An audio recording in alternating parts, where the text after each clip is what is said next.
Hello students, હું છું Savaliya sir અને મારી YouTube channel Savaliya sir chemistry ટ્રેનરમાં આપનું સ્વાગત છે।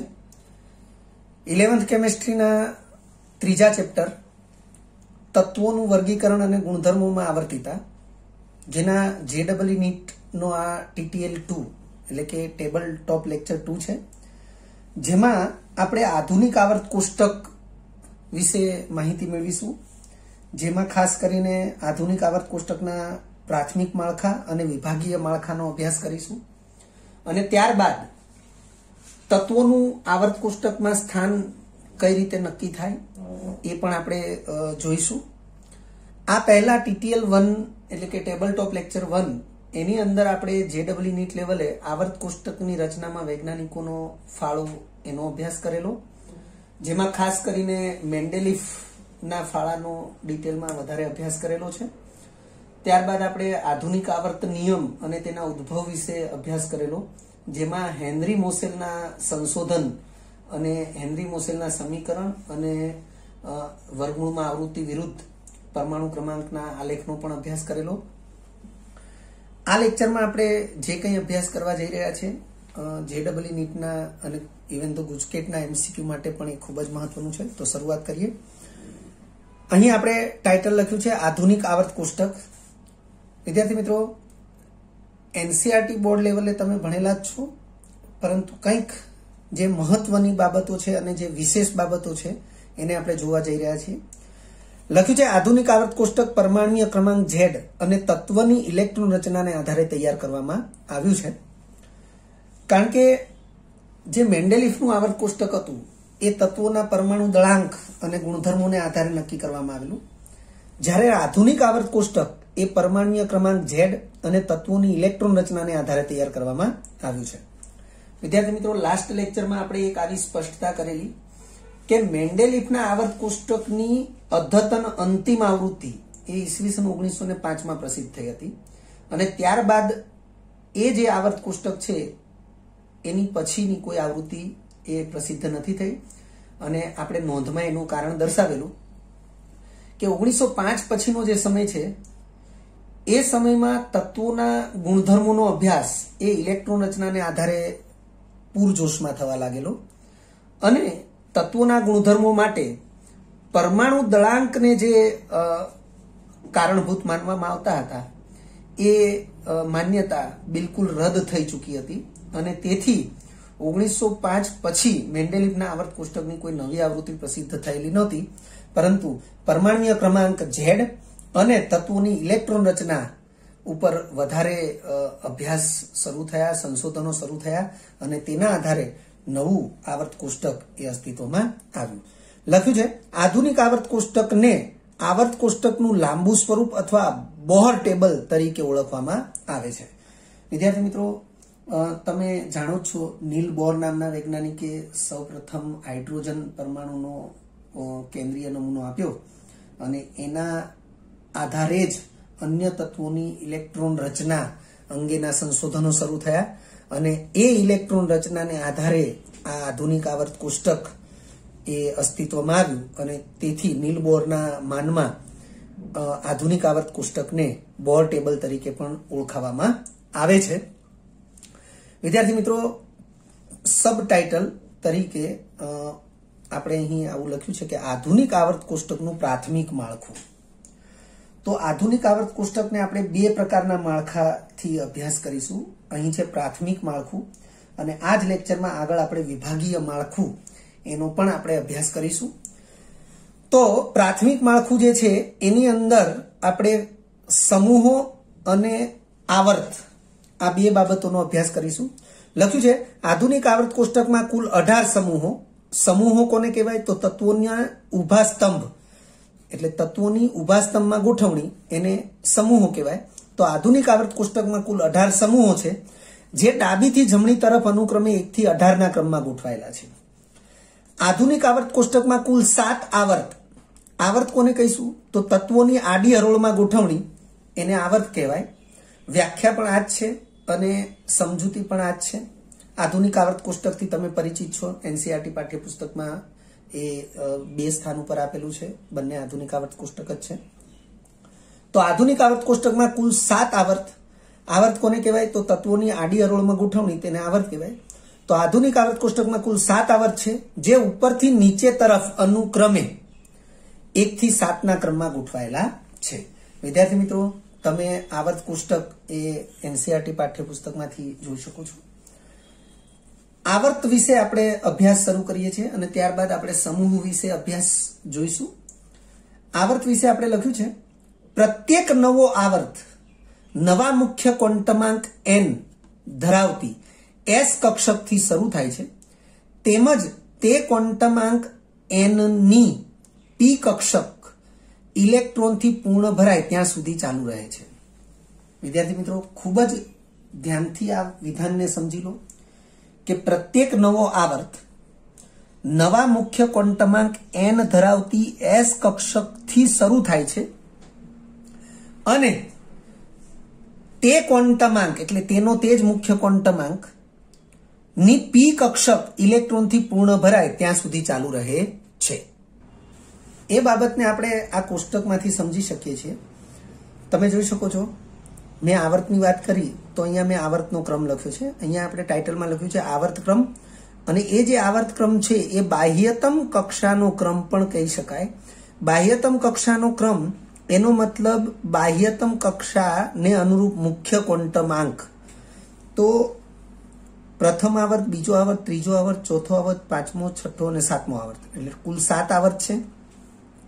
प्रथम आवर्त में इलेक्ट्रॉन थी भराती क्रमिक कक्षको माटे विचारीए तो प्रथम आवर्त में फक्त ने फक्त 1s कक्षक भराशे। अहीं लख्युं ए प्रमाणे तमे जोई शको छो प्रत्येक नवो आवर्त, हवे प्रथम आवर्त छे एमां n बराबर 1 अने कक्षक s छे तो s कक्षक थी शरू थयो एनी एज कक्षक में पूरो थयो एनो अर्थ के प्रथम आवर्त फक्त ने फक्त 1s कक्षक धरावतो आवर्त छे। त्यारबाद छे बीजो आवर्त। तो बीजो आवर्त जे छे एमां 2s कक्षक अने 2p कक्षक आ बे कक्षक छे। 2s कक्षक मुख्य क्वोंटमांक n बराबर 2 तो मुख्य क्वोंटमांक n बराबर 2 धरावती s कक्षक एटले 2s कक्षक थी शरू थाय छे तेमज तेज क्वोंटमांक n एटले के 2 नी p कक्षक इलेक्ट्रॉन थी पूर्ण भराय त्यां सुधी चालू रहे छे।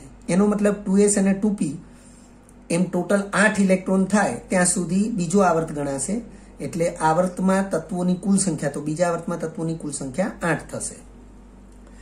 एवी रीते त्रीजो आवर्त तो मुख्य क्वोंटमांक n बराबर 3 ज गणाशे अने s कक्षक एटले 3s थी शरू थशे अने p कक्षक np एटले के 3p तो p ना 6 इलेक्ट्रॉन पूर्ण थाय त्यां सुधी त्रीजो आवर्त चालशे अने ए त्रीजो आवर्त जे छे एमां पण 8 तत्वो हशे कारण के s कक्षक में 2 इलेक्ट्रॉन p कक्षक में 6 इलेक्ट्रॉन कुल थशे 8 इलेक्ट्रॉन एटले जेटली टोटल इलेक्ट्रॉन संख्या थाय एटला ज ते आवर्तमां तत्वोनी पण कुल संख्या थशे।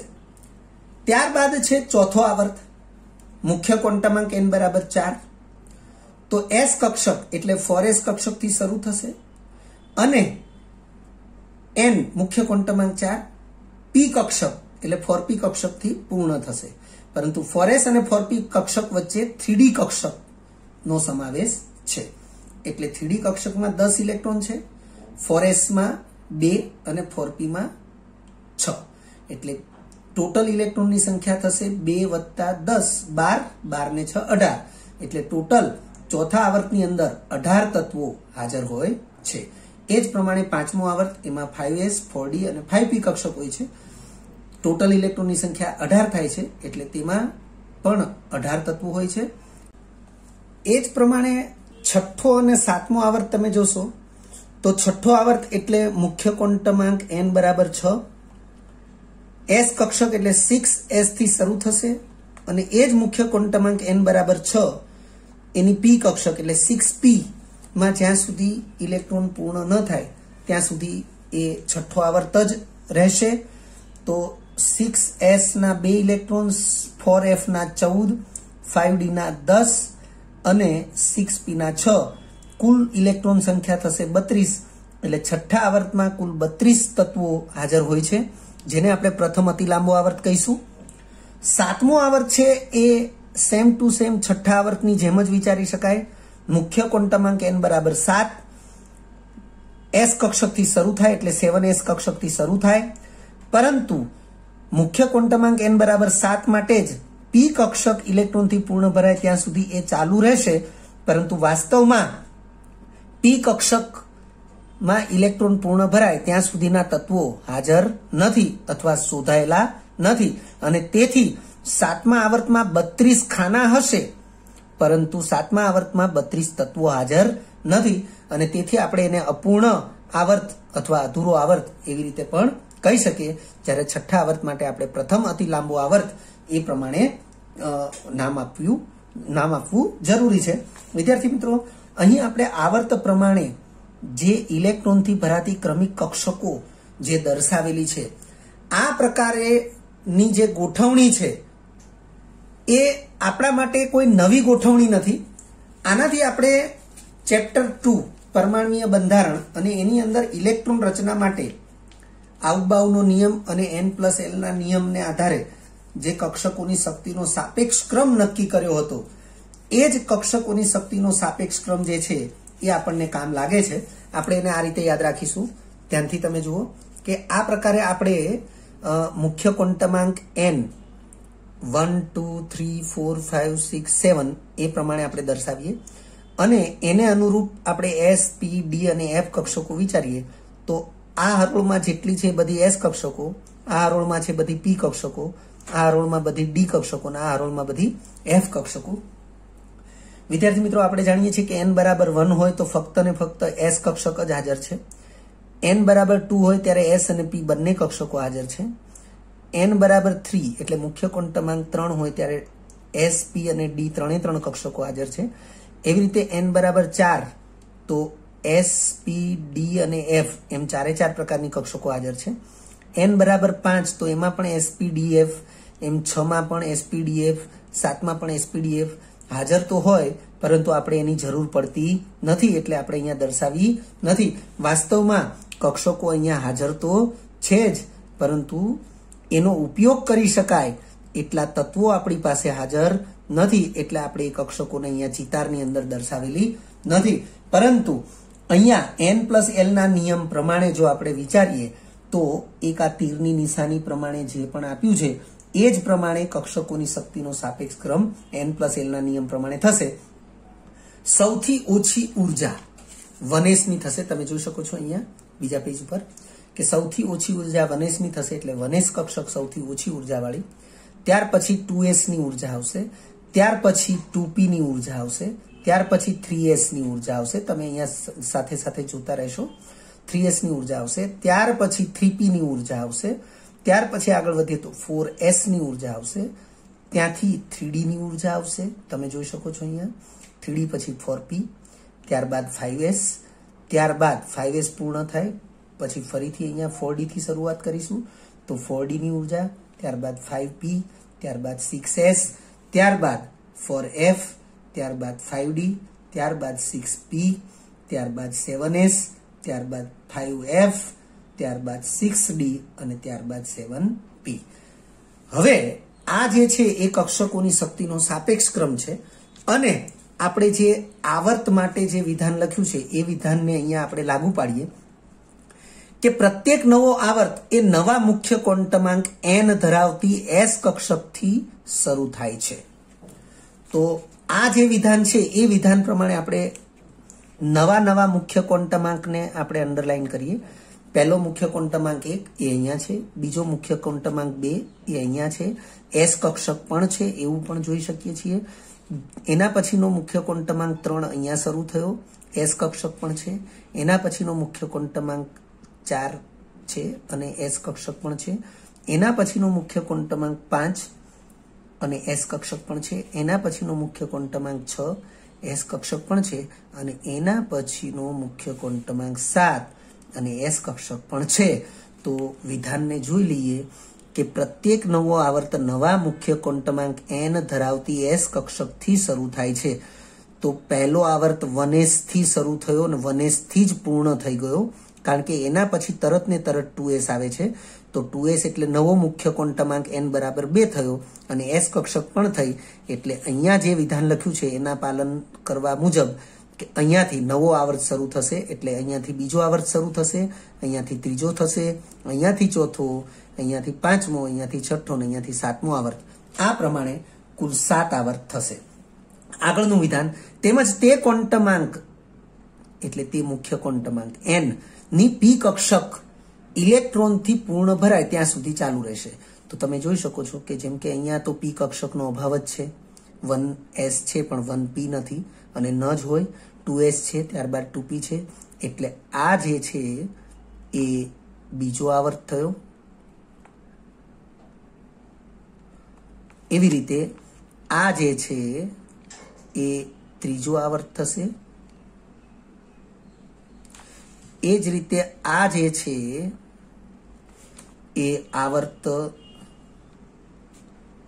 4 થશે. આ છે એ આવર્ત 5 થશે. આ છે આવર્ત 6 થશે અને આ આવર્ત 7 થશે. તો તમે જોઈ શકો છો અહીંયા જે પ્રમાણે લખ્યા છે એ જ પ્રમાણે અહીંયા ઇલેક્ટ્રોનથી ભરાતી ક્રમિક કક્ષકો લખેલી છે. તો તમે આ પ્રકારે એને ધ્યાનમાં રાખી શકો છો. ત્યારબાદ છે સમૂહ. આવર્ત કોષ્ટકના કોઈ પણ એક જ સમૂહમાં રહેલ બધા જ તત્વોની બાહ્યતમ કક્ષાની ઇલેક્ટ્રોન રચના સમાન હોય છે. વિદ્યાર્થી મિત્રો, આવર્ત કોષ્ટકમાં તત્વોના ઊભા સ્તંભમાં ગોઠવણી એટલે સમૂહ. અને આ વિધાન ખૂબ જ અગત્યનું કે એક જ સમૂહમાં રહેલ બધા જ તત્વોની બાહ્યતમ કક્ષાની ઇલેક્ટ્રોન રચના સમાન હોય છે. તો આનું વિપરીત વિધાન આપણે એવી રીતે પણ વિચારી શકીએ કે જે તત્વોની બાહ્યતમ કક્ષાની ઇલેક્ટ્રોન રચના સમાન હોય તેવા તત્વો એક જ સમૂહમાં ગોઠવાય છે. એટલે આધુનિક આવર્ત કોષ્ટક માટે સમૂહમાં તત્વોની ગોઠવણી એના માટે આ પાયાનો નિયમ થશે કે જુદા જુદા તત્વોની બાહ્યતમ કક્ષાની ઇલેક્ટ્રોન રચના સમાન હોય તો તેવા તત્વો આધુનિક આવર્ત કોષ્ટકમાં એક જ સમૂહમાં ગોઠવવામાં આવ્યા છે. દાખલા તરીકે આપણે સોડિયમને વિચારીએ. સોડિયમનો પરમાણુ ક્રમાંક Z બરાબર 11 છે. ઇલેક્ટ્રોન રચના કરીએ તો આ પ્રકારે થશે 1s2 2s2 2p6 3s1. તો મહત્તમ ક્વોન્ટમાંક n બરાબર 3 છે, એટલે આ બાહ્યતમ કક્ષા થઈ અને એની s કક્ષકમાં એક ઇલેક્ટ્રોન ગોઠવાયેલો છે. હવે આ જ પ્રકારે આપણે પોટેશિયમને વિચારીએ. Z બરાબર 19. ઇલેક્ટ્રોન રચના થશે 1s2 2s2 2p6 3s2 3p6 4s1. તો તમે જોઈ શકો છો કે અહીં પણ બાહ્યતમ કક્ષા n બરાબર 4 થશે. મહત્તમ ક્વોન્ટમાંકનું મૂલ્ય 4 છે એટલે બાહ્યતમ કક્ષા 4 થશે. s કક્ષક જ છે અને એમાં એક ઇલેક્ટ્રોન છે. તો આ બંને ભિન્ન તત્વો માટે બાહ્યતમ કક્ષાની ઇલેક્ટ્રોન રચના વિચારીએ તો મુખ્ય ક્વોન્ટમાંક n, કક્ષકનો પ્રકાર s અને ઇલેક્ટ્રોનની સંખ્યા 1 એટલે કે ns1 પ્રકારની બાહ્યતમ કક્ષાની ઇલેક્ટ્રોન રચના સમાન જોવા મળે છે. અને તેથી આ પ્રકારની ns1 પ્રકારની ઇલેક્ટ્રોન રચના જેટલા તત્વોમાં જોવા મળે એ બધા જ તત્વો એ એક જ સમૂહમાં ગોઠવવા પડે. જે સમૂહમાં આપણે સોડિયમ પોટેશિયમને ગોઠવીએ એ જ સમૂહમાં એવા તત્વોની ગોઠવણી થશે. ત્યાર પછી છે તેથી એક જ સમૂહમાં રહેલા તત્વોના રાસાયણિક ગુણધર્મો પણ સમાન હોય છે. કારણ કે રાસાયણિક ગુણધર્મો એ બાહ્યતમ કક્ષાની ઇલેક્ટ્રોન રચના ઉપર આધાર રાખે છે. એટલે એક જ સમૂહમાં તત્વોને ત્યારે જ ગોઠવી શકાય જ્યારે બાહ્યતમ કક્ષાની ઇલેક્ટ્રોન રચના સમાન હોય. અને બાહ્યતમ કક્ષાની ઇલેક્ટ્રોન રચના સમાન હોય તો રાસાયણિક ગુણધર્મો પણ સમાન હોય, પરંતુ પ્રતિક્રિયાત્મકતા ભિન્ન હોય છે. પ્રતિક્રિયાત્મકતાનો અર્થ આપણે આવો પણ લઈ શકીએ. દાખલા તરીકે સોડિયમ કોઈ રાસાયણિક પ્રક્રિયામાં ભાગ લે એની સાપેક્ષે પોટેશિયમને વિચારીએ તો સોડિયમની સાપેક્ષે પોટેશિયમ એ ઝડપથી ભાગ લેશે. તો એનો અર્થ એવો થશે કે સોડિયમની સાપેક્ષે પોટેશિયમની પ્રતિક્રિયાત્મકતા વધુ છે.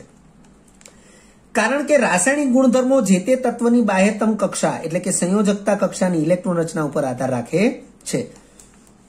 કેટલાક સમૂહોને પ્રચલિત નામથી ઓળખવામાં આવે છે, તેમજ પી વિભાગના કેટલાક સમૂહો તેના પ્રથમ તત્વના નામથી પણ ઓળખાય છે. વિદ્યાર્થી મિત્રો, જેમ આપણે આવર્તને નામ આપ્યા હતા, લઘુ આવર્ત, ગુરુ આવર્ત, એ પ્રકારે અહીં સમૂહોને પણ નામ આપવામાં આવ્યા છે, પરંતુ બધા જ સમૂહોને નહીં. લખ્યું છે કેટલાક સમૂહોને પ્રચલિત નામથી ઓળખવામાં આવે છે, તેમજ પી વિભાગના કેટલાક સમૂહો તેના પ્રથમ તત્વના નામથી પણ ઓળખાય છે. એક કોષ્ટક આપણે અહીંયા બતાવેલું છે, યાદ રાખવું જરૂરી છે. કદાચ કોષ્ટકની માહિતી પરથી પણ આપણને પ્રશ્ન પૂછી શકે. સમૂહના ક્રમમાં 1, 2, 11, 13, 14, 15, 16, 17, 18 સુધીના ક્રમ આપણે દર્શાવ્યા છે. આ સમૂહોને જે નામથી ઓળખવામાં આવ્યા છે એ નામ પણ અહીંયા આપણે દર્શાવેલા છે. જેમ કે પ્રથમ સમૂહ છે એને આલ્કલી સમૂહ અથવા આલ્કલી ધાતુ તત્વોનો સમૂહ પણ કહે છે. બીજો સમૂહ છે એને આલ્કલાઇન અર્થ ધાતુ તત્વોનો સમૂહ કહે છે. 11મો સમૂહ છે એને કોઇનેજ એટલે સિક્કાઓની ધાતુઓનો સમૂહ કહે છે. એટલે કોઇનેજ, કોઇન એટલે સિક્કો, અને કોઇનેજ એટલે કે સિક્કાઓ બનાવવામાં વપરાતી જે ધાતુઓ છે, સામાન્ય રીતે કોપર છે, સિલ્વર છે, ગોલ્ડ છે, આ બધી ધાતુઓ 11મા સમૂહની ધાતુઓ છે. તો એ કોઇનેજ એટલે કે સિક્કાઓની ધાતુ તત્વો ધરાવતો સમૂહ છે. 13મો સમૂહ છે એ બોરોન પરિવાર અથવા બોરોન સમૂહ તરીકે ઓળખાય છે. 14મો સમૂહ છે એ કાર્બન પરિવાર અથવા કાર્બન સમૂહ તરીકે ઓળખાય છે. એવી રીતે 15મો સમૂહ છે એ નિક્ટોજન્સ માટે મેં અહીંયા સ્પેલિંગ સ્પેશિયલી લખ્યું છે. એમાં પી જે છે એ સાયલેન્ટ છે એટલે નિક્ટોજન્સ, અથવા એને નાઇટ્રોજન પરિવાર અથવા નાઇટ્રોજન સમૂહ પણ કહી શકાય. 16મો છે એ ચાલ્કોજન્સ અથવા એને ઓક્સિજન પરિવાર કે ઓક્સિજન સમૂહ પણ કહી શકાય. એવી રીતે 17મો છે હેલોજન્સ અથવા એને ફ્લોરિન પરિવાર અથવા ફ્લોરિન સમૂહ પણ કહી શકાય. એવી રીતે 18મું જે છે એને આર્ગોજન્સ અથવા એને નિષ્ક્રિય, ઉમદા કે વિરલ તત્વોનો સમૂહ પણ કહી શકાય છે. એક નોંધ લખી છે, ખાસ યાદ રાખીશું. શરૂઆતના સમયમાં ઇન ધી સેન્સ કે આધુનિક આવર્ત કોષ્ટકની શરૂઆત થઈ, એટલે કે આધુનિક આવર્ત કોષ્ટક બનાવવાની શરૂઆત થઈ એ સમયમાં પણ આધુનિક આવર્ત કોષ્ટકમાં નિષ્ક્રિય તત્વોના સમૂહને શૂન્ય સમૂહ તરીકે દર્શાવવામાં આવ્યો હતો, જે મેન્ડેલિફના આવર્ત કોષ્ટક સાથે સામ્ય હતું. વિદ્યાર્થી મિત્રો, તમે પાઠ્યપુસ્તકની અંદર મેન્ડેલિફનું આવર્ત કોષ્ટક જોશો તો તમને ખ્યાલ આવશે કે મેન્ડેલિફના આવર્ત કોષ્ટકની અંદર આર્ગન, ક્રિપ્ટોન, આ બધા જે નિષ્ક્રિય તત્વો જે છે એને શૂન્ય સમૂહ તરીકે દર્શાવેલા છે. શૂન્ય સમૂહ એટલે સૌથી પહેલો સમૂહ શૂન્ય સમૂહ છે, એવી રીતે દર્શાવેલા છે, અને શૂન્ય સમૂહના તત્વો તરીકે એને દર્શાવ્યા છે. અને એની એ જ સિસ્ટમથી આધુનિક આવર્ત કોષ્ટકમાં પણ એને શૂન્ય સમૂહના તત્વો તરીકે દર્શાવવામાં આવ્યા હતા, પરંતુ તેને આધુનિક આવર્ત કોષ્ટકમાં સૌથી છેલ્લે દર્શાવવામાં આવ્યા હતા, પરંતુ સૌથી છેલ્લે જે સમૂહ હતો એને જ શૂન્ય સમૂહ તરીકે દર્શાવવામાં આવ્યો હતો.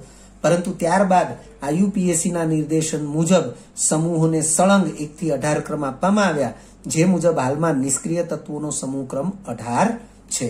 એટલે કે હાલમાં આપણે નિષ્ક્રિય તત્વોના સમૂહને સમૂહ 18 તરીકે ઓળખીએ છીએ.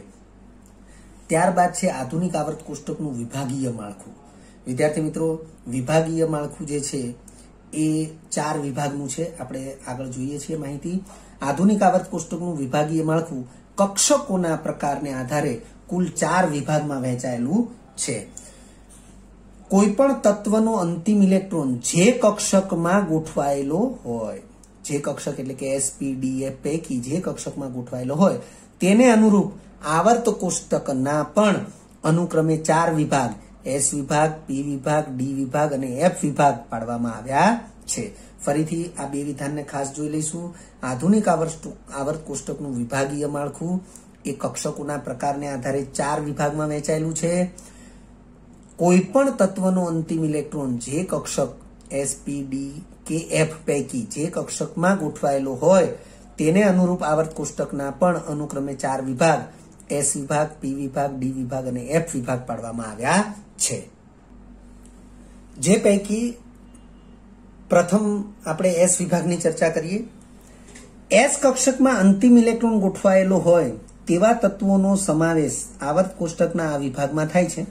વિદ્યાર્થી મિત્રો, એનસીઈઆરટી પાઠ્યપુસ્તકમાં વિભાગીય માળખું પણ આપેલું છે અને એ વિભાગીય માળખાને તમે ધ્યાનમાં લેશો તો તમને ખ્યાલ આવશે કે અહીં જે પ્રકારની માહિતી આપી છે એ જ પ્રકારની માહિતીનું ત્યાં પાલન થાય છે. એસ કક્ષકમાં 2 ઇલેક્ટ્રોન સમાય છે, તેથી એસ વિભાગમાં 2 જ સમૂહો, સમૂહ 1 અને સમૂહ 2 નો સમાવેશ થાય છે. સ્થાન તો આધુનિક આવર્ત કોષ્ટકના ડાબી બાજુના છેડે એસ વિભાગ આવેલો છે. તો જે પ્રમાણેની વાત થઈ છે એ પ્રમાણે આપણે અહીં પાઠ્યપુસ્તકમાં જે આપણને વિભાગીય માળખું આપ્યું છે એ વિભાગીય માળખું આપણે અહીં દર્શાવીએ છીએ. તમે જોઈ શકો છો કે આ વિભાગીય માળખું છે, પાઠ્યપુસ્તકમાં આપ્યું છે એ જ પ્રમાણેનું છે. પાઠ્યપુસ્તકમાં પેજ નંબર 80 ઉપર આ વિભાગીય માળખું આપેલું છે. તમે જોઈ શકો છો કે આ એસ વિભાગ છે. એસ વિભાગમાં પ્રથમ સમૂહ અને બીજો સમૂહ, આ 2 જ સમૂહ આવેલા છે. આ 1s 2s 3s 4s 5s 6s અને 7s આ બધા આવર્તના ક્રમ છે. તો એસ વિભાગમાં એસ કક્ષકમાં અંતિમ ઇલેક્ટ્રોન ગોઠવાયેલો હોય તેવા તત્વોનો જ સમાવેશ આવર્ત કોષ્ટકના આ વિભાગમાં થાય છે. અર્થ કે આ લિથિયમ, બેરિલિયમ, સોડિયમ, મેગ્નેશિયમ, આ જેટલા પણ તત્વો તમને અહીં દેખાય છે આ બધા જ તત્વોની ઇલેક્ટ્રોન રચનામાં તેનો અંતિમ ઇલેક્ટ્રોન એસ કક્ષકમાં ગોઠવાયેલો હોય છે. એસ કક્ષકમાં ફક્ત 2 જ ઇલેક્ટ્રોન સમાય છે અને તેથી એસ વિભાગ તમે જોઈ શકો છો. આ જે કોર્ડન કરેલો એરિયા છે એ વિભાગ એસ વિભાગ દર્શાવેલો છે અને એમાં તમે જોઈ શકો છો ફક્ત 2 જ સમૂહો છે. તો એસ કક્ષકમાં 2 ઇલેક્ટ્રોન સમાય છે, તેથી એસ વિભાગમાં 2 જ સમૂહો, સમૂહ 1 અને સમૂહ 2 નો સમાવેશ થાય છે. અને સ્થાન તો આધુનિક આવર્ત કોષ્ટકના ડાબી બાજુના છેડે એસ વિભાગ આવેલો છે. તો તમે જોઈ શકો છો આ આધુનિક આવર્ત કોષ્ટક છે અને આધુનિક આવર્ત કોષ્ટકના ડાબી બાજુના છેડે આ એસ વિભાગ આવેલો છે. ત્યારબાદ છે એસ વિભાગના તત્વોની બાહ્યતમ કક્ષાની ઇલેક્ટ્રોન રચના NS1 અથવા NS2 હોય. વિદ્યાર્થી મિત્રો, જો NS1 હોય તો એ પ્રથમ સમૂહના તત્વો છે અને NS2 હોય તો એ બીજા સમૂહના તત્વો છે. આવું આપણે યાદ રાખીશું. એસ વિભાગના બધા જ તત્વો સક્રિય એટલે કે પ્રતિક્રિયાત્મક સક્રિય ધાતુ તત્વો છે, તેથી કુદરતમાં મુક્ત એટલે કે શુદ્ધ સ્વરૂપે મળી આવતા નથી. આ એસ વિભાગના તત્વોની ખૂબ જ અગત્યની લાક્ષણિકતા છે. સૌથી પહેલું એસ વિભાગના બધા જ તત્વો તો ધાતુ તત્વો છે, પરંતુ કેવા ધાતુ તત્વો? તો સક્રિય ધાતુ તત્વો છે, પ્રતિક્રિયાત્મક છે અને તેથી કુદરતમાં મુક્ત સ્વરૂપે મળી આવતા નથી. એક સાદું ઉદાહરણ આપણે જોઈએ. દાખલા તરીકે સોડિયમ છે, પોટેશિયમ છે, તો એ એસ વિભાગના તત્વો છે. સોડિયમ એ હવામાંના ભેજ સાથે તરત જ પ્રક્રિયા કરે છે અને ઉષ્માક્ષેપક રીતે પ્રક્રિયા કરે છે. પોટેશિયમ પણ હવામાંના ભેજ સાથે પ્રક્રિયા કરે છે અને એ ઉષ્માક્ષેપક જ હોય છે. તો આ પ્રકારે એ અતિ પ્રતિક્રિયાત્મક ધાતુ છે. તો અહીં આપણે લખ્યું છે કે એસ વિભાગના બધા જ તત્વો સક્રિય ધાતુ તત્વો છે, એટલે કે પ્રતિક્રિયાત્મક ધાતુ તત્વો છે અને કુદરતમાં મુક્ત સ્વરૂપે મળી આવતા નથી. એટલે કે હંમેશા આની ખનિજો મળે છે એ મુક્ત સ્વરૂપે ધાતુ, શુદ્ધ ધાતુ સ્વરૂપે મળતા નથી. ત્યારબાદ છે પી વિભાગ. તો જેમ અહીંયા એસ કક્ષકમાં અંતિમ ઇલેક્ટ્રોન ગોઠવાયેલો હોય એમ અહીંયા પી કક્ષકમાં અંતિમ ઇલેક્ટ્રોન ગોઠવાયેલો હોય તેવા તત્વોનો સમાવેશ આવર્ત કોષ્ટકના પી વિભાગમાં એટલે કે આ વિભાગમાં થાય છે. પી કક્ષકમાં 6 ઇલેક્ટ્રોન સમાય છે, તેથી પી વિભાગમાં 6 સમૂહો, સમૂહ ક્રમ 13 થી 18 નો સમાવેશ થાય છે. આ બધી જ માહિતી છે યાદ રાખવી જરૂરી છે અને આવી માહિતીને યાદ રાખવા માટે આપણે વારંવાર પાઠ્યપુસ્તકમાં જે વિભાગીય માળખું આપ્યું છે એનો ઉપયોગ કરવો જરૂરી છે. ફરીથી બંને માહિતીને ધ્યાનમાં લઈએ કે પી કક્ષકમાં અંતિમ ઇલેક્ટ્રોન ગોઠવાયેલો હોય તેવા તત્વોનો સમાવેશ આવર્ત કોષ્ટકના પી વિભાગમાં થાય છે. પી કક્ષકમાં 6 ઇલેક્ટ્રોન સમાય છે, તેથી પી વિભાગમાં 6 સમૂહો જેના ક્રમ સમૂહ 13 થી 18 છે, તો 6 સમૂહોનો સમાવેશ થાય છે. સ્થાન ક્યાં છે? તો આધુનિક આવર્ત કોષ્ટકના જમણી બાજુના ભાગે પી વિભાગ આવેલો છે. ફરીથી આધુનિક આવર્ત કોષ્ટકના જમણી બાજુના ભાગે પી વિભાગ આવેલો છે. તો વિદ્યાર્થી મિત્રો, જેટલી બાબતો પી વિભાગ વિશે આપણે જોઈ એ બાબતો બધી તમે અહીંયા આવર્ત કોષ્ટકમાં જોઈ શકો છો. આ આવર્ત કોષ્ટકનું વિભાગીય માળખું છે. એસ વિભાગ તો આવર્ત કોષ્ટકના ડાબા છેડે છે. પી વિભાગ તો આવર્ત કોષ્ટકના જમણા ભાગે છે. લખ્યું છે આધુનિક આવર્ત કોષ્ટકના જમણી બાજુના ભાગે પી વિભાગ આવેલો છે. જમણી બાજુના ભાગે તો આ આધુનિક આવર્ત કોષ્ટક જે છે આખું એમાં જમણી બાજુના ભાગે આ પી વિભાગ આવેલો છે. તમે જોઈ શકો છો અહીંયા પી વિભાગ ટાઇટલ લખેલું છે. બીજી વસ્તુ કે પી વિભાગમાં 6 સમૂહો છે, કારણ કે પી કક્ષકમાં 6 ઇલેક્ટ્રોન સમાઈ શકે છે અને એ 6 સમૂહો જે છે એ સમૂહ 13 થી સમૂહ 18 છે. તો તમે અહીંયા જોઈ શકો છો સમૂહ 13, સમૂહ 14, સમૂહ 15, 16, 17 અને 18 એમ આ 6 સમૂહો એ પી વિભાગના સમૂહો છે.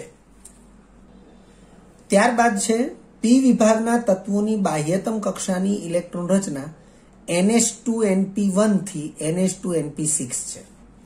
વિદ્યાર્થી મિત્રો, બાહ્યતમ કક્ષા એટલે મુખ્ય ક્વોન્ટમાંક ઉપરથી જ એને ઓળખી શકાય. તો મુખ્ય ક્વોન્ટમાંક N અને આ NP, તો NS2 અને NP 1 થી 6 એટલે NH2NP1 થી NH2NP6 એટલે NH2NP1 to 6 આ પ્રકારે પણ આપણે દર્શાવી શકીએ. આપણે આવું યાદ રાખીશું કે જો NP1 હોય તો સમૂહ 13 થશે, NP2 હોય તો સમૂહ 14 થશે, એમ NP3, NP4, NP5, NP6 અનુક્રમે સમૂહ 15, 16, 17 અને 18 થશે. એટલે જ્યાં NP6 એટલે પી કક્ષક પૂર્ણ થશે ત્યાં સમૂહ 18 થશે અને સમૂહ 18 થવાથી આવર્ત કોષ્ટક પણ ત્યાં પૂર્ણ થશે. એટલે આ પ્રકારે જમણી બાજુનો છેડો એ સમૂહ 18 તરીકે પૂર્ણ થશે. ત્યારબાદ લખ્યું છે વિશિષ્ટતા, એટલે કે પી વિભાગની વિશિષ્ટતા, પી વિભાગના તત્વોની વિશિષ્ટતા પણ છે. લખ્યું છે પી વિભાગના તત્વો વિશિષ્ટતા સભર છે. એટલે કે એસ વિભાગ, પી વિભાગ, ડી વિભાગ, એફ વિભાગ એ જે 4 વિભાગ છે એ પૈકી પી વિભાગમાં જ જે તત્વો છે એ અનેક વિશિષ્ટતા ધરાવે છે, વિશિષ્ટતા સભર તત્વો છે. જેમ કે આ વિભાગના તત્વો ધાતુ, અધાતુ, અર્ધધાતુ અને નિષ્ક્રિય એમ વિવિધ પ્રકારની લાક્ષણિકતા ધરાવે છે. આપણે એસ વિભાગમાં જોયું કે બધા જ ધાતુ તત્વો છે. અહીં લખ્યું છે એસ વિભાગના બધા જ તત્વો સક્રિય ધાતુ તત્વો છે. હવે આમાં ક્યાંય તમે આગળ જુઓ અધાતુ, અર્ધધાતુ, નિષ્ક્રિય તત્વો આવું કશું જ નથી, બધા જ ધાતુ તત્વો છે. અને વિદ્યાર્થી મિત્રો, આપણે એવું જાણીએ છીએ કે ધાતુ તત્વો એ સામાન્ય રીતે ઘન સ્વરૂપના હોય છે, સિવાય કે પારો. તો અહીં જે લખ્યું છે કે પી વિભાગના તત્વો વિશિષ્ટતા સભર છે, તો એમાં લખ્યું છે જેમ કે આ વિભાગના એટલે કે પી વિભાગના તત્વો ધાતુ, અધાતુ, અર્ધધાતુ અને નિષ્ક્રિય એમ વિવિધ પ્રકારની લાક્ષણિકતા ધરાવે છે. ઉપરાંત આ વિભાગના તત્વો ઘન, પ્રવાહી અને વાયુ એમ ત્રણેય ભૌતિક સ્વરૂપમાં અસ્તિત્વ ધરાવે છે. પી વિભાગની અંદર જ જે તત્વો છે એ તત્વો પૈકી અમુક તત્વો ઘન સ્વરૂપના છે, અમુક તત્વો પ્રવાહી સ્વરૂપના છે, જ્યારે અમુક તત્વો વાયુ સ્વરૂપના પણ છે. અર્થ કે પી વિભાગના તત્વો વિશિષ્ટતા સભર છે. ધાતુ, અર્ધધાતુ, અધાતુ, નિષ્ક્રિય ઉપરાંત ભૌતિક રીતે પણ ઘન, પ્રવાહી અને વાયુ એમ ત્રણેય સ્વરૂપના ભૌતિક પ્રકાર દર્શાવે છે. તેમજ તેઓ વિદ્યુત ધનમયતા, વિદ્યુત ઋણમયતા અને ઊંડા પ્રકૃતિ પણ ધરાવે છે. જેમ કે નિષ્ક્રિય તત્વો છે એ ઊંડા પ્રકૃતિ ધરાવે છે, કારણ કે તે ઇલેક્ટ્રોન મેળવવા કે ગુમાવવાની વૃત્તિ ધરાવતા નથી. તે કોઈ પણ પ્રકારના સંયોજનો બનાવવાની વૃત્તિ ધરાવતા નથી. આવી વૃત્તિને ઊંડા પ્રકૃતિ કહેવાય. વિદ્યુત ધનમયતા એટલે ધાતુમય ગુણ હોય તો એ વિદ્યુત ધનમયતાનો ગુણ ધરાવે છે. ઇલેક્ટ્રોન ગુમાવીને ધન આયન બનવાની વૃત્તિવાળો ગુણ ધરાવે છે. વિદ્યુત ઋણમયતા તો અધાતુ તત્વ હોય તો ઇલેક્ટ્રોન મેળવીને ઋણ આયન બનવાનો ગુણધર્મ ધરાવે છે. એટલે આ પ્રકારની પ્રકૃતિઓ જે છે એ પણ એની વિશિષ્ટતા સભર પ્રકૃતિ જ ગણાય છે. યાદ રાખો કરીને આપણે 2 બાબતો લખેલી છે. પહેલી છે કે સામાન્ય રીતે એસ અને પી વિભાગ, એસ અને પી વિભાગ. વિદ્યાર્થી મિત્રો ખૂબ જ ધ્યાનમાં રાખવા જેવી બાબત છે। સામાન્ય રીતે એસ અને પી વિભાગના બીજા આવર્તના તત્વો પ્રતિનિધિ તત્વો તરીકે ઓળખાય છે। ફરીથી આ વિધાનને જોઈ લો। સામાન્ય રીતે એસ અને પી વિભાગના બીજા આવર્તના તત્વો પ્રતિનિધિ તત્વો તરીકે ઓળખાય છે। જે વિધાન લખ્યું છે એ વિધાનનો અર્થ અહીંયા આપણે સમજીએ। આ એસ વિભાગ છે, બીજા આવર્તના તત્વો એટલે 2s ની લાઈનમાં જે આવશે અને આગળ જતા 2p ની લાઈનમાં આવશે એ તત્વો। તો તમે જોઈ શકો છો લિથિયમ અને બેરિલિયમની વાત થઈ છે। એ જ પ્રકારે આગળ જતા boron, carbon, nitrogen, oxygen, fluorine આ બધા જ આ નિષ્ક્રિય તત્વોમાં આપણે પ્રતિનિધિ તત્વો નથી વિચારતા, પરંતુ બાકીના જોઈએ તો એસ વિભાગ અને પી વિભાગ એમાં બીજા આવર્તના તત્વો જેમ કે અહીંયા લિથિયમ અને બેરિલિયમ અને આગળ જતા બીજો આવર્ત એટલે મુખ્ય ક્વોન્ટમાંક n બરાબર 2 હોય તો એમાં બોરોન, કાર્બન, નાઇટ્રોજન, ઓક્સિજન અને ફ્લોરિન। તો આ તત્વો જે છે એ તત્વો એ પ્રતિનિધિ તત્વો તરીકે ઓળખાય છે। વિદ્યાર્થી મિત્રો, પ્રતિનિધિ તરીકે ઓળખાય છે તો એનું કારણ છે કે એ તત્વોના ગુણધર્મો એ સમૂહના બાકીના તત્વો સાથે સામ્યતા પણ ધરાવે છે અને કેટલીક બાબતમાં તે સમૂહના બાકીના સભ્યોથી એ ભિન્ન પણ વર્તાય છે અને એ એટલા માટે જ તે પ્રતિનિધિ તત્વો તરીકે ઓળખાય છે। ઉપરાંત એસ વિભાગના 7મા આવર્તના તત્વો કુદરતી રેડિયો સક્રિય તત્વો, જ્યારે પી વિભાગના 7મા આવર્તના તત્વો સંશ્લેષિત રેડિયો સક્રિય તત્વો છે। વિદ્યાર્થી મિત્રો, એસ વિભાગના 7મા આવર્તના તત્વો કુદરતી રેડિયો સક્રિય તત્વો છે અને પી વિભાગના 7મા આવર્તના તત્વો એ સંશ્લેષિત રેડિયો સક્રિય તત્વો છે।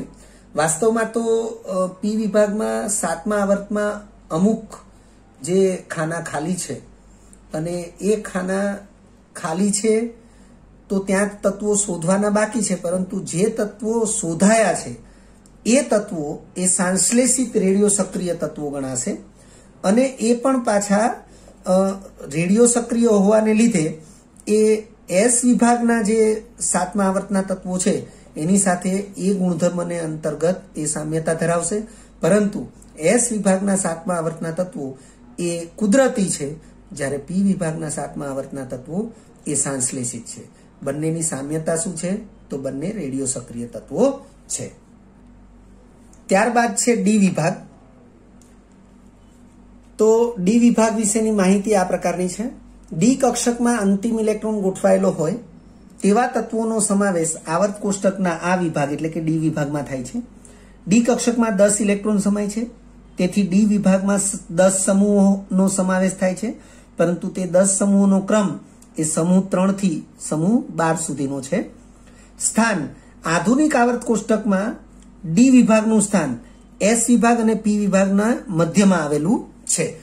તમે જોઈ શકો છો આ આવર્ત કોષ્ટકનું વિભાગીય માળખું છે, એમાં એસ વિભાગ અને પી વિભાગના મધ્યમાં આ ડી વિભાગ એના 10 સમૂહ એ સમૂહ નંબર 3 થી સમૂહ નંબર 12 સુધી ધરાવે છે।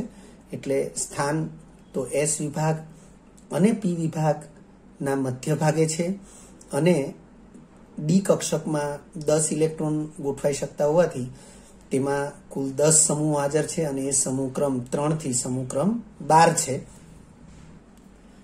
ત્યારબાદ છે ડી વિભાગના તત્વોની સામાન્ય અંતિમ ઇલેક્ટ્રોન રચના n-1 ડી 1 થી 10 ns 1 અથવા 2। આ 1-2 નહીં વાંચીએ, 1 અથવા 2 મુજબની છે। ફરીથી ડી વિભાગના તત્વોની સામાન્ય અંતિમ ઇલેક્ટ્રોન રચના n-1 ડી 1 થી 10 અને ns 1 અથવા 2 મુજબની છે। વિદ્યાર્થી મિત્રો, તમે ડી વિભાગના કોઈ પણ તત્વની ઇલેક્ટ્રોન રચના તમે લેશો તો અંતિમ ઇલેક્ટ્રોન રચના તમને આ પ્રકારની જોવા મળશે। વિશિષ્ટતા તો ડી વિભાગના તત્વોની વિશિષ્ટતા અહીંયા આપણે દર્શાવેલી છે। પહેલું લખ્યું છે બધા જ તત્વો ધાતુ તત્વો છે, મુખ્યત્વે રંગીન આયનો ધરાવતા સંયોજનો બનાવે છે।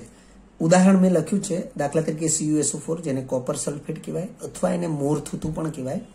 તો કોપર સલ્ફેટના જલીય દ્રાવણનો ભૂરો આસમાની રંગ એ તેમાં રહેલા Cu2+ આયનને આભારી છે. અને આ જે કોપર છે, કોપર એ ડી વિભાગનું તત્વ છે. એક કરતા વધુ પ્રકારની સંયોજકતા ધરાવે છે. એના માટે આપણે એક ઉદાહરણ લીધું છે, જેમ કે Fe એટલે કે આયન, લોખંડ. તો લોખંડના જાણીતા સંયોજનો છે, એની અંદર લોખંડની ઓક્સિડેશન સ્થિતિ +2 અને +3 એવી બે હોય છે. Fe+2 આયનને ફેરસ આયન અને Fe+2 આયનને ફેરિક આયન તરીકે ઓળખવામાં આવે છે, જે એની બે ભિન્ન ઓક્સિડેશન અવસ્થા છે.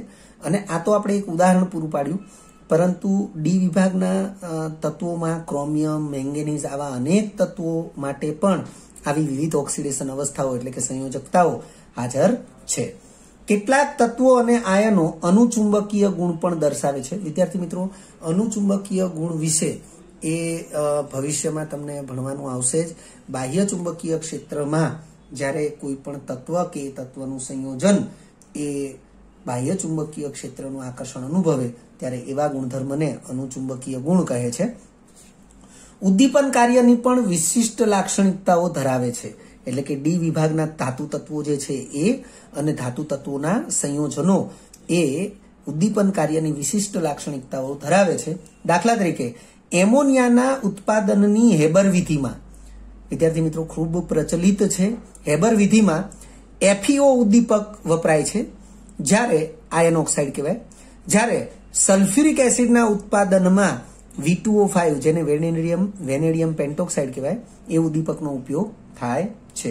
વેનેડિયમ પેન્ટોક્સાઇડ એ SO2 નું SO3 માં ઓક્સિડેશન કરવા માટેની જે પ્રક્રિયા છે એમાં ઉદ્દીપક તરીકે કામ કરે છે.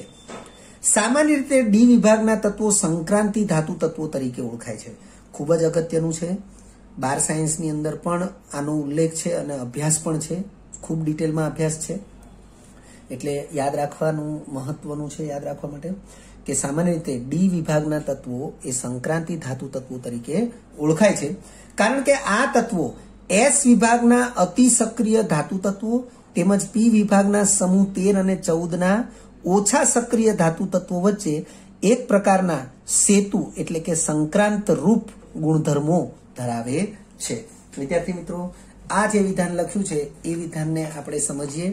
તમે જોઈ શકો છો S વિભાગ અને આ P વિભાગ. P વિભાગમાં 13મો સમૂહ અને આ 14મો સમૂહ છે, એમાં આ જે આસમાની રંગથી દર્શાવેલા છે એ બધા ધાતુ તત્વો છે, પરંતુ એ સાપેક્ષમાં ખૂબ ઓછા સક્રિય ધાતુ તત્વો છે.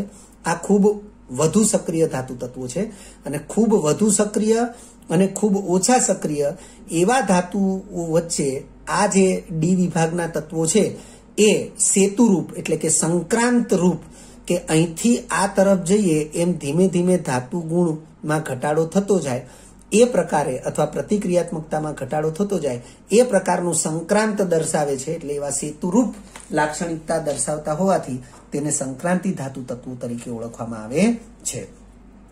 ત્યારબાદ છે F વિભાગ. વિદ્યાર્થી મિત્રો, F કક્ષકમાં અંતિમ ઇલેક્ટ્રોન ગોઠવાયેલો હોય તેવા તત્વોનો સમાવેશ આવર્ત કોષ્ટકના આ વિભાગમાં થાય છે, એટલે કે F વિભાગમાં થાય છે. F વિભાગના તત્વો સમૂહમાં નહીં પરંતુ શ્રેણીમાં ગોઠવાયેલા હોય છે, તેમજ આ પ્રકારની બે શ્રેણીઓ હોય છે. આમ તો F વિભાગનું સ્થાન એ આવર્ત કોષ્ટકમાં સૌથી નીચે, બધા સમૂહો, બધા વિભાગ SP અને D વિભાગથી અલગ આવર્ત કોષ્ટકના તળિયે છે, અને એ જે છે એ બે શ્રેણીઓ છે. એટલે લખ્યું છે કે પરંતુ શ્રેણીમાં ગોઠવાયેલા હોય છે, તેમાં આ પ્રકારની બે શ્રેણીઓ હોય છે. એમાં પહેલી શ્રેણી જે છે એનું નામ છે લેન્થેનોઇડ્સ શ્રેણી. હવે આ લેન્થેનોઇડ શ્રેણી છે એ સીરિયમ, જેનો પરમાણુ ક્રમાંક 58 છે, ત્યાંથી શરૂ થઈ અને લ્યુટેશિયમ, જેનો પરમાણુ ક્રમાંક Lu એની સંજ્ઞા છે, જેનો પરમાણુ ક્રમાંક 71 છે, ત્યાં સુધીના તત્વો ધરાવતી જે શ્રેણી છે એને 4f શ્રેણી પણ કહેવાય છે, કારણ કે આ તત્વોનો અંતિમ ઇલેક્ટ્રોન એ 4f કક્ષકમાં ગોઠવાય છે, અને તેથી લેન્થેનોઇડ શ્રેણીને 4f શ્રેણી તરીકે પણ ઓળખવામાં આવે છે. ત્યાર પછી બીજી શ્રેણી છે એ છે એક્ટિનોઇડ્સ શ્રેણી. આને 5f શ્રેણી પણ કહે છે, અને એ શરૂ થશે TH થોરિયમ, જેનો પરમાણુ ક્રમાંક Z બરાબર 90 છે, ત્યાંથી શરૂ થશે, અને અંતિમ તત્વ છે લોરેશિયમ, Lr એની સંજ્ઞા છે, Z બરાબર 103 ત્યાં એ પૂર્ણ થશે, પરંતુ આ તત્વો જે છે એ તત્વોનો અંતિમ ઇલેક્ટ્રોન 5f કક્ષકમાં ગોઠવાય છે અને તેથી તેને 5f શ્રેણી તરીકે પણ ઓળખવામાં આવે છે. ત્યારબાદ છે F વિભાગના તત્વોની સામાન્ય અંતિમ ઇલેક્ટ્રોન રચના n-2 f 1 થી 14, n-1 d 0 અથવા 1 ns2 મુજબની છે. વિદ્યાર્થી મિત્રો, પ્રત્યેક વિભાગ S વિભાગ, P વિભાગ, D વિભાગ અને F વિભાગના તત્વો માટે અંતિમ ઇલેક્ટ્રોન રચના જે છે, સામાન્ય અંતિમ ઇલેક્ટ્રોન રચના, એ આપણે આપી છે અને એને યાદ રાખવી જરૂરી છે.